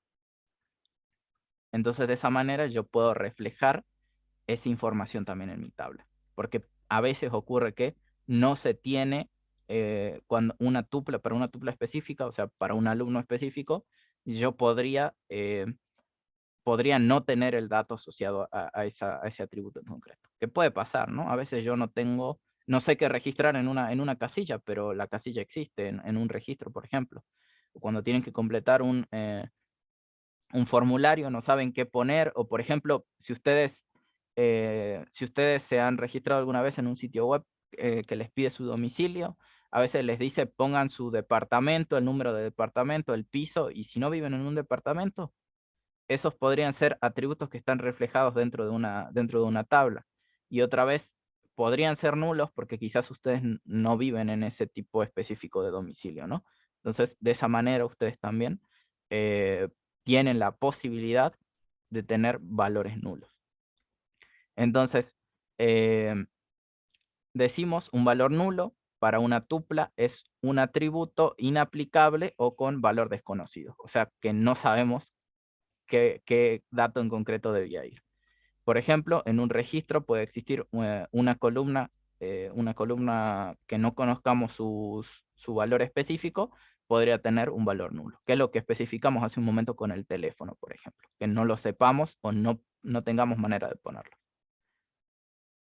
Sí, José ahí nos dice, por ejemplo, para el censo, si hicieron el censo digital, hay características del domicilio que ustedes no pueden poner, porque lógicamente no viven en ese tipo específico de domicilio. Y bueno, si le hicieron el censo en persona también, esa persona el censista tenía también una aplicación en la que él registraba los datos de esa persona y esos datos también estaban sostenidos sobre una base de datos, ¿no? Y seguían el mismo criterio. Hay ciertas características que no se pueden registrar porque no se conocen, porque son inaplicables, como es el caso de si vivieran en un dúplex o en alguna vivienda particular, ¿no? Y no están en un departamento y menos en un piso, entonces ese valor sería nulo.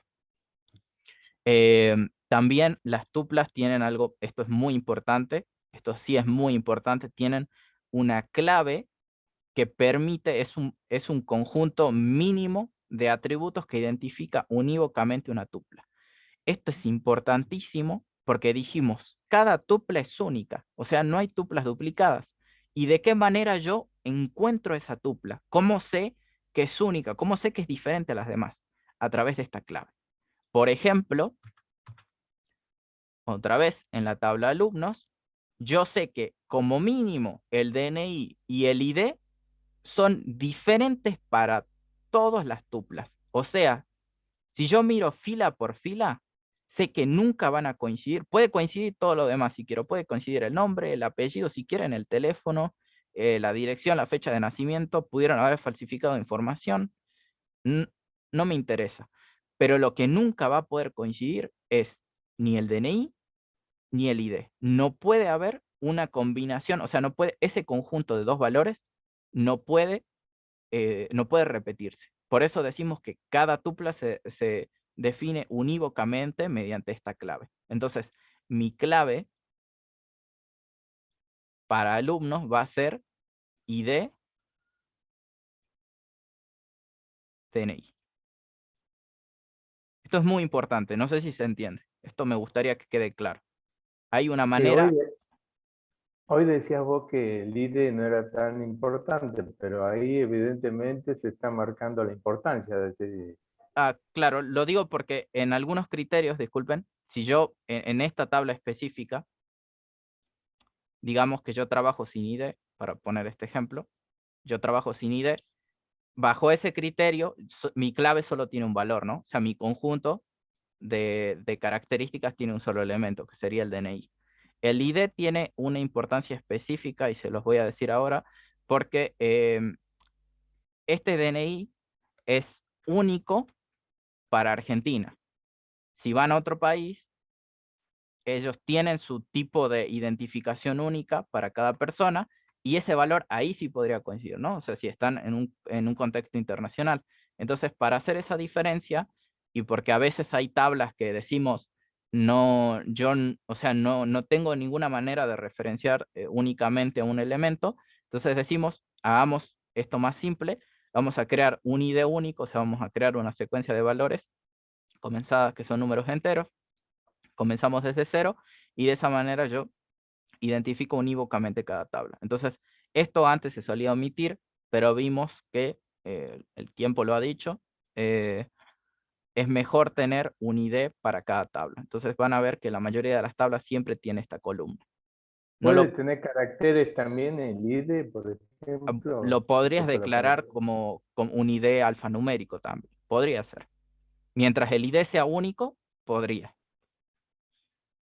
Ajá. O sea que el ID depende de la implementación de la base de datos que hagamos nosotros. Exacto. Vamos a ver O sea, la cuando importancia que tenga. Exacto, exacto. Cuando veamos cómo crear una tabla, que ya vamos a ver cómo crear una tabla de esto, me estoy quedando algo sin tiempo, pero cuando veamos cómo crear una tabla específica, yo les voy a mostrar que ustedes al momento de crearla deben decir de qué tipo es esta ID. O sea, deben decir el dominio de los elementos que se van a almacenar aquí. En este contexto son números enteros, pero yo podría haber dicho que es un tipo de dato, una cadena de texto, o que es una fecha si quiero, no tendría mucho sentido, pero podría pasar. Y de esa manera yo establecer una clave, un valor o un conjunto de valores que defina unívocamente a cada tupla. Y eso es muy importante. Y de la misma manera, y esto lamentablemente no se los voy a poder mostrar hoy porque vamos a necesitar al menos dos tablas, yo puedo tener una clave externa, y en algún momento también lo pueden encontrar, una clave foránea, que me dice que un atributo o un conjunto de atributos, o sea, una clave, a final de cuentas, en una relación es clave en otra. O sea, básicamente, yo podría tener en una relación, podría existir un atributo aquí o un conjunto de atributos que me permita definir algo aquí también. O sea, que me permita definir de manera única tanto un estudiante como una materia. En general van a ver que esos tipos de claves foráneas se establecen cuando ustedes rompen una relación. Y esto solamente lo voy a decir como detalle porque no lo vamos a terminar de ver, pero bueno, les podría ser útil cuando ustedes tengan que crear su diagrama entidad de relación. Eh, Nosotros tenemos una relación n por m. Esto se permite en el modelo relacional, pero en la práctica, cuando ustedes van a programar, es totalmente enrevesado tratar de trabajar con una relación n por m de esta cardinalidad.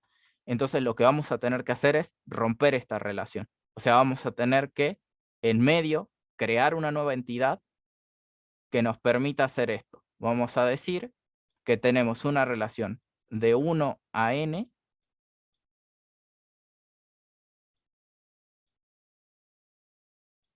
y de 1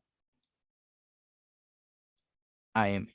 Entonces, de esa manera se pierde esta cardinalidad múltiple. Entonces, en su momento vamos a llegar a verlo cuando creemos un diagrama en concreto. Cuando ustedes tengan que crear el suyo, seguramente va a aparecer este problema y les vamos a enseñar cómo resolverlo.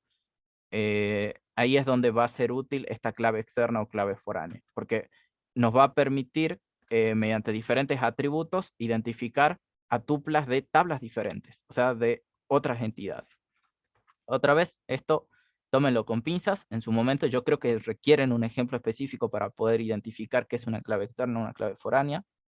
Y bueno, obviamente las tuplas también tienen restricciones, esto ya lo fuimos nombrando a lo largo del tiempo. Los valores que nosotros ponemos en cada atributo, o sea, todos estos de acá, nombre, apellido, DNI, pertenecen a un dominio y lógicamente ese dominio tiene es un conjunto finito que tiene ciertas restricciones. Si tenemos un número entero, no vamos a poder meter letras ahí. Entonces, esa es la idea.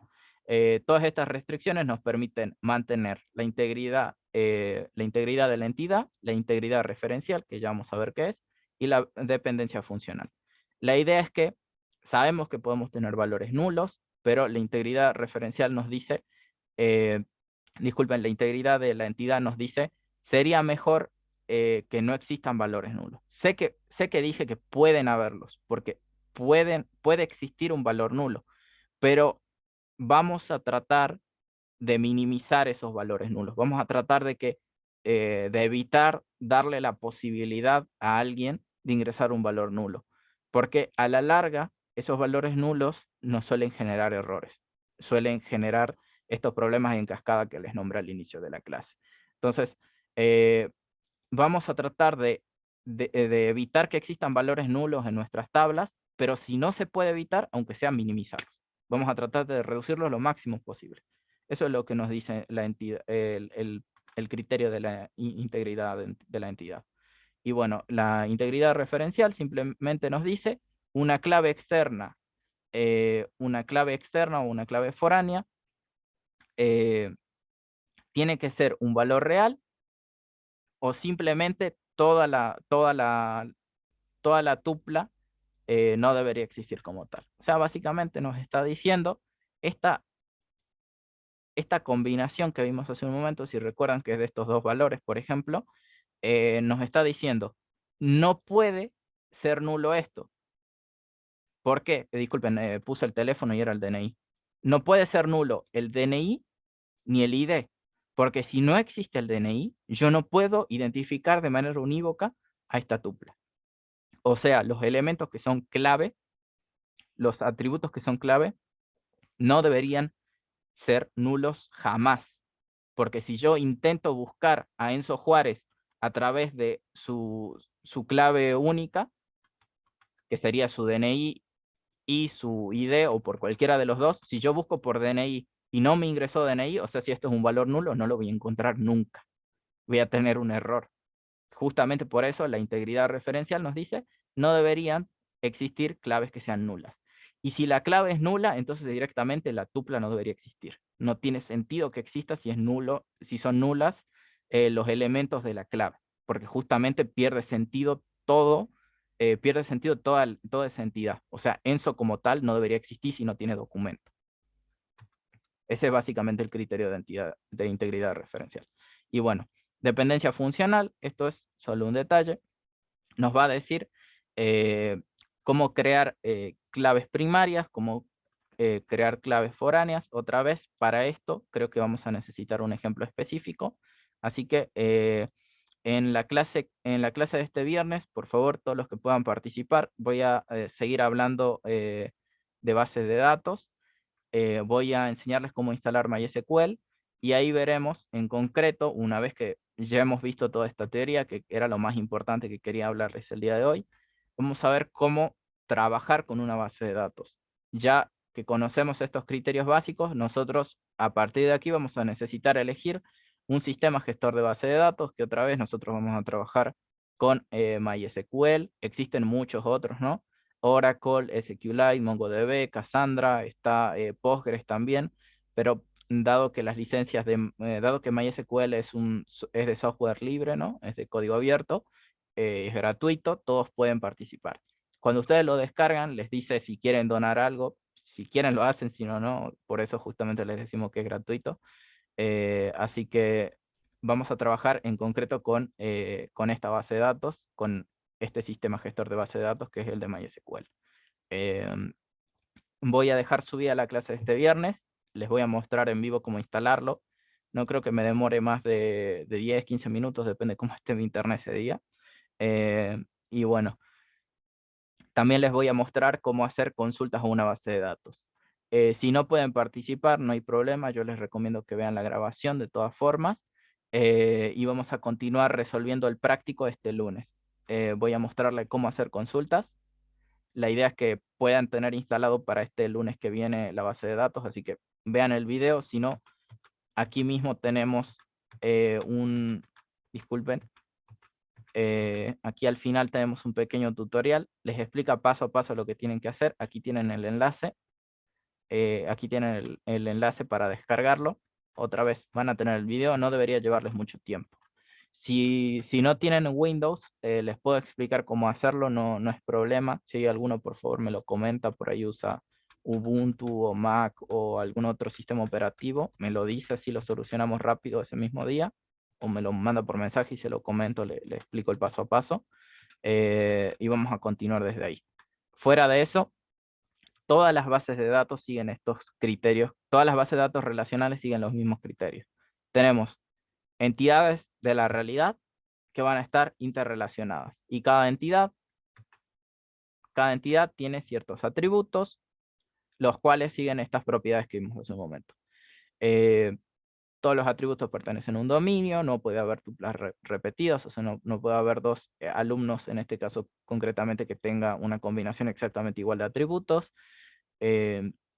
Tenemos que tenemos que evitar que las claves, o sea, los atributos que representan a una tupla específica sean nulos.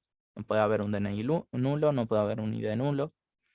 Y siguiendo todas estas reglas, vamos a ver que una tabla y luego una relación entre varias tablas se mantiene de una manera que no nos genere errores. O sea, vamos a manejar de la manera más eficiente posible nuestros modelos. Entonces, otra vez, la clase que viene vamos a crear un pequeño modelo.